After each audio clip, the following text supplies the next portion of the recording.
I want to elaborate a little bit on the concept of empowerment leadership. You say, well, what is empowerment leadership? So I kind of come up with a definition. Empowerment leadership is the distribution of power, resources, and confidence that allows others to effectively make decisions. Empowerment leadership. So what's my point? What's the importance of empowerment leadership?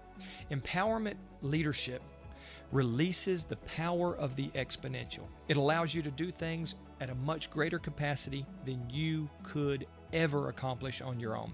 It stops us as leaders from becoming the bottleneck. It helps our cap, our ceiling as a leader go really, really high. What is required for empowerment leadership? This is the part you're going to want to hear. You say, I want to embrace this. I want to learn. I want to let people go. I really want to drive this deep in my organization. What is required for empowerment leadership? Number one, trust in others. Listen, you must trust others in order to empower others. So if you don't trust a person, it's for one of two reasons. Either they are not trustworthy and you have a reason not to trust them. Either they're the problem or you're the problem. Either they're not trustworthy or you're not trusting. Okay? As leaders, we have to make that decision. We have to have people in the right positions that we can trust. And we also have to step out of our comfort zone, because the way you learn to trust people is how? By trusting. Look, I'm not saying it's easy. I'm just saying it's essential.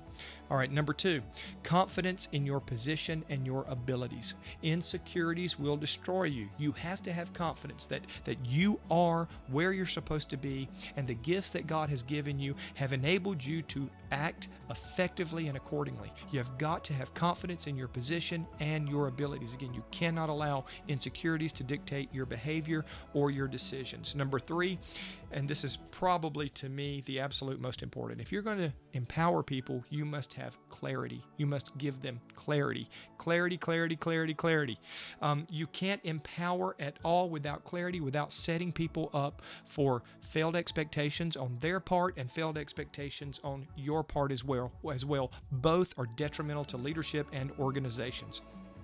When I feel like I have over-communicated, I've generally just begun to communicate enough.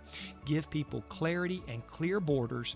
Let them run and watch them grow. Listen, I believe that great followers make great leaders. So do yourself a favor and dig deep in God's Word today.